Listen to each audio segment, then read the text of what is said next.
Hola, ¿qué tal? Cordial saludo nuevamente, saludándote en esta hora, Mario Rodríguez quien te habla, y dándote la cordial bienvenida a este tercer video de esta serie maravillosa acerca de la sana enseñanza, la sana doctrina. El día de hoy vamos a ver verdaderamente una doctrina de las más importantes, sin desmeritar obviamente las otras, porque todas son bases fundamentales, pero esta es una que genera bastante controversia, especialmente entre diversas religiones multitudinarias del mundo. Y una que marca verdaderamente y es un punto inflexible entre la salvación y la condenación. Así que presta mucha atención, acompáñame durante todo el video y ojalá puedas suscribirte y acompañarme durante todos los demás videos para que verdaderamente te edifiques, aprendas, reestructures tu fe, afianzas tu fe y verdaderamente veas hacia el futuro con confianza y con la certeza de que estás en el camino correcto.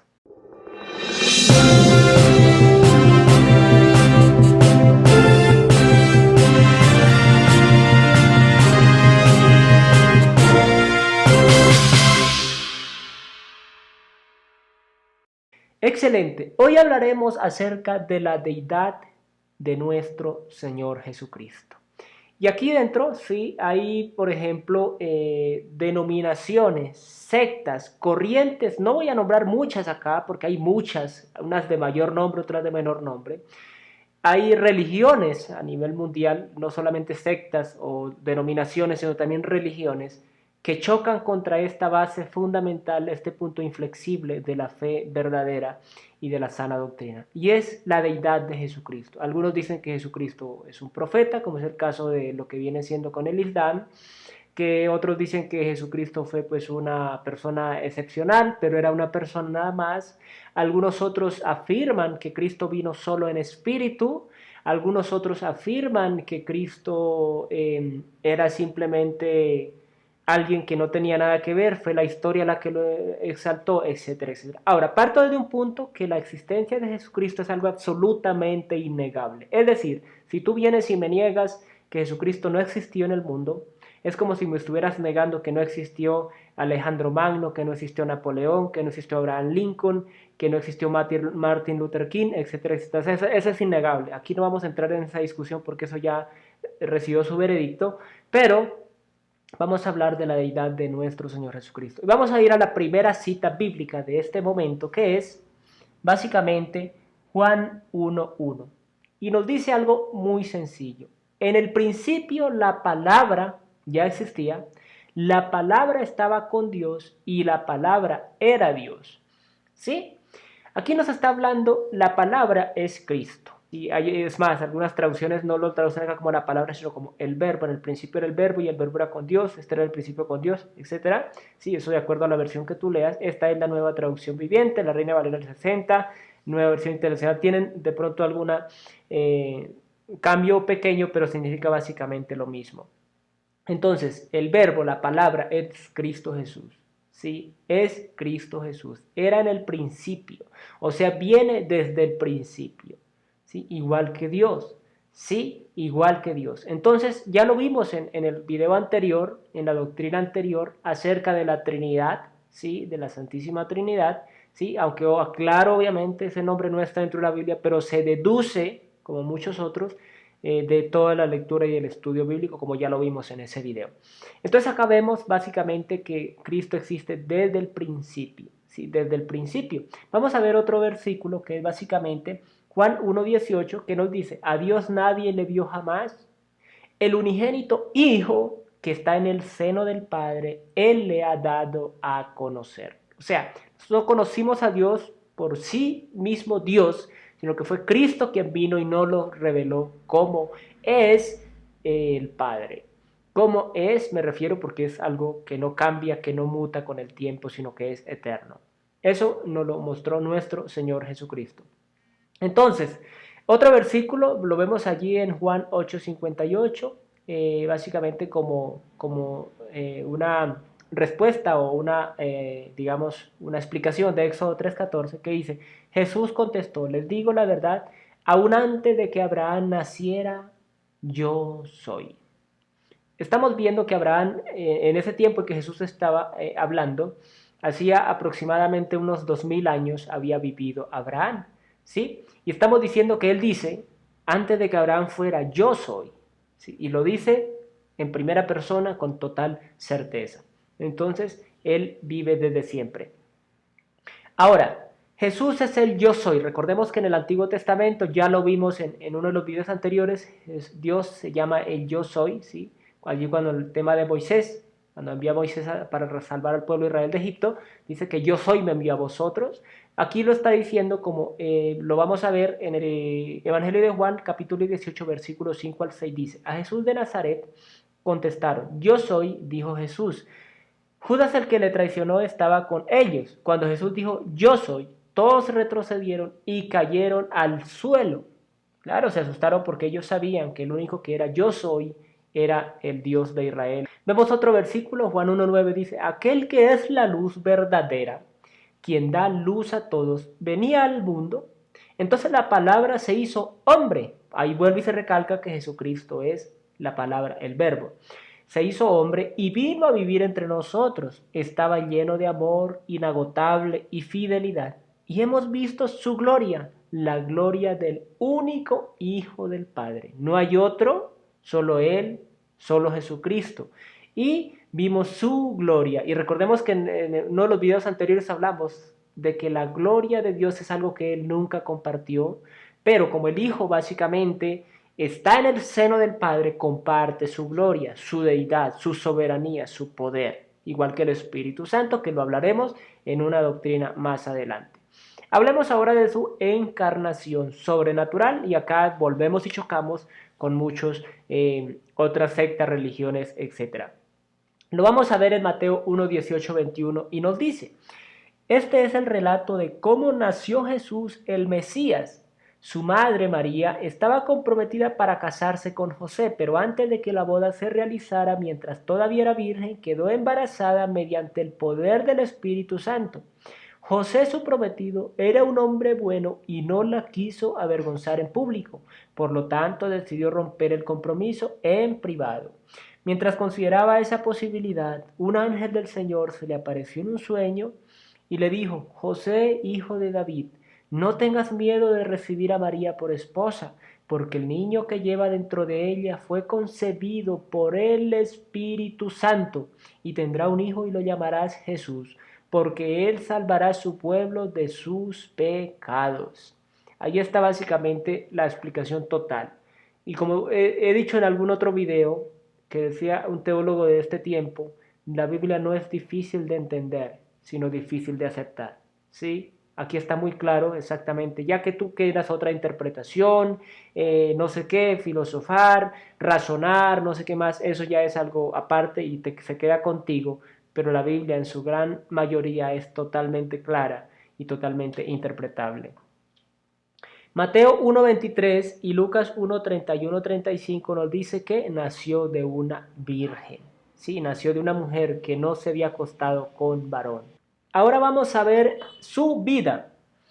Básicamente, Hebreos 7:26 nos dice que él fue sin pecado.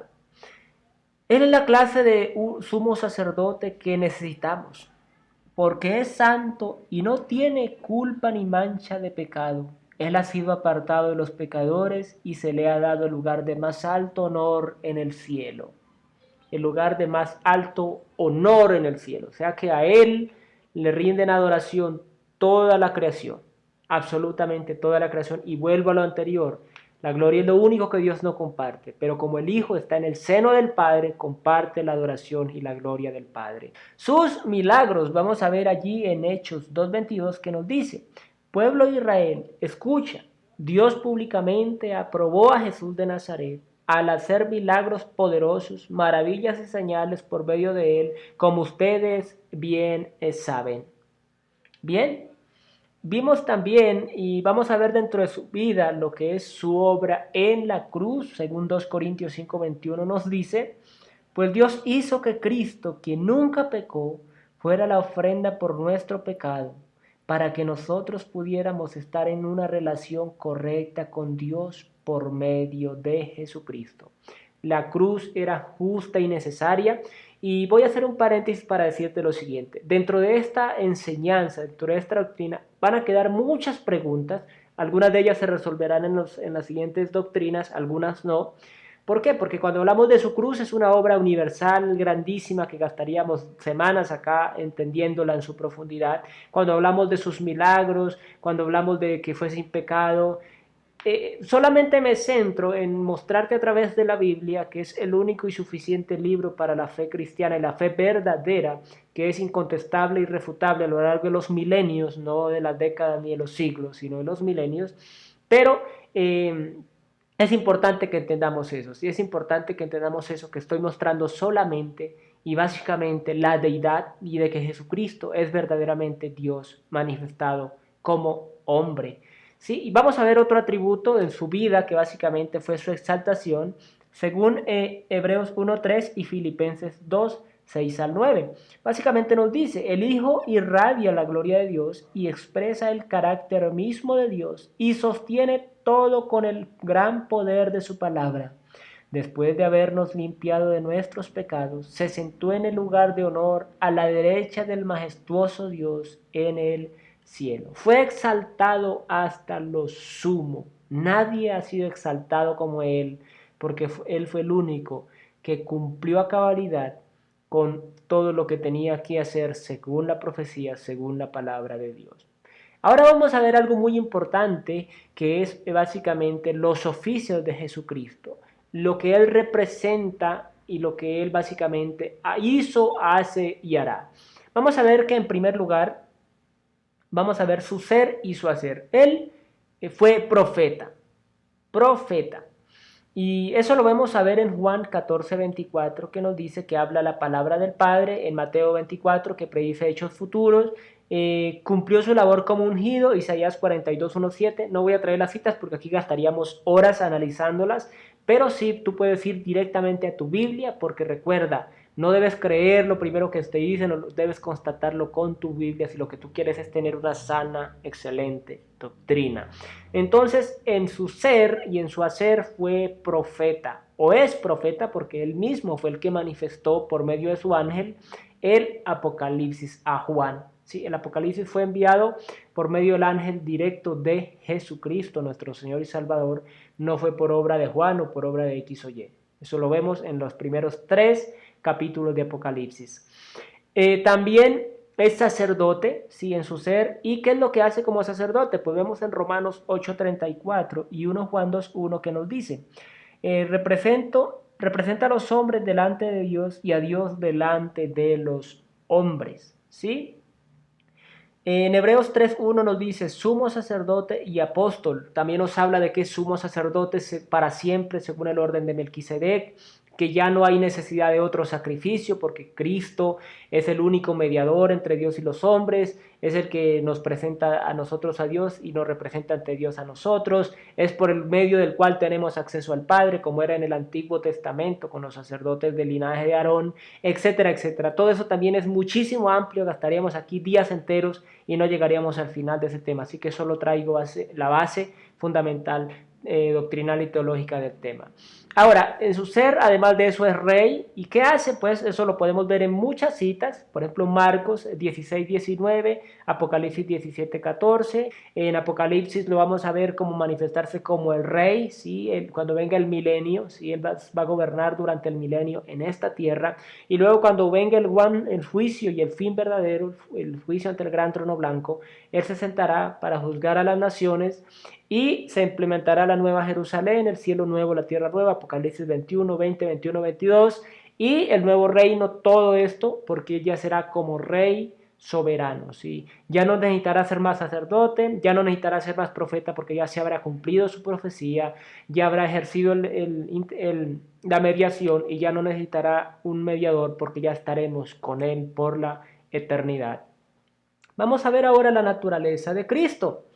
Único Hijo del Padre. Y esto lo vemos en básicamente Juan 1:14:1 y Juan 4:14. Y aquel verbo fue hecho carne y habitó entre nosotros y vimos su gloria, gloria como del unigénito del Padre, lleno de gracia y de verdad. Mateo 1:23. Miren, la Virgen concebirá un niño, dará a luz un hijo y le llamarán Emanuel, que significa Dios está con nosotros. ¿Sí? Daniel 7, 13, 14 nos dice algo bastante interesante. Mientras continuó mi visión esa noche, vi a alguien parecido a un hijo de hombre descender con las nubes del cielo. Se acercó al anciano y le llevaron ante su presencia. Se le dio autoridad, honra y soberanía sobre todas las naciones del mundo para que le obedecieran los de toda raza, nación y lengua. Su gobierno es eterno, no tendrá fin, su reino jamás será destruido. Aquí vemos una representación de Jesucristo verdaderamente en todo su esplendor, ¿sí? Su gloria, soberanía y todo este tema. Básicamente es lo muy básico. Como te digo, las citas que te he dado son más que suficientes para tú tomar una decisión. Si no está dentro de tu fe y de tu cosmovisión, que Jesucristo es Dios, que Jesucristo es la segunda persona de la Trinidad, que Jesucristo es el único mediador, que Jesucristo es el único Salvador, el único camino, la verdad y la vida. Ya en ti queda, como dije hace un momento, la Biblia no es difícil de entender, sino difícil de aceptar. Así que tú ya tienes la información para tomar una decisión. Pero déjame decirte, como lo dije en los videos anteriores, el tema de la fe o de la no fe no te va a sacar de un trabajo, hacer perder un salario, X o Y, sino que lo que te va a privar es de una eternidad. O te va a dar ganar una eternidad si tú crees y haces conforme a lo que Jesús manda en su palabra, o una eternidad de condenación si haces lo contrario y desechas a Jesucristo. Porque Él dice que al que Él lo desecha, Él también lo desechará, y al que lo niega a Él también lo negará delante de su Padre, nuestro Dios, y delante de sus santos ángeles. Así que ahí está la decisión que tú debes tomar, querida hermana, querido hermano, querido amigo, amiga que estás viendo este video. Y en adelante será básicamente tu decisión y dependerá de ti, porque tenemos el libre albedrío. Así que nos vemos en el siguiente video de esta serie de 16 videos sobre la sana doctrina, y espero te haya sido de mucho provecho este material. Compártela, dale me gusta, coméntala y siempre con el debido respeto. Nos vemos en el siguiente video. Bendiciones.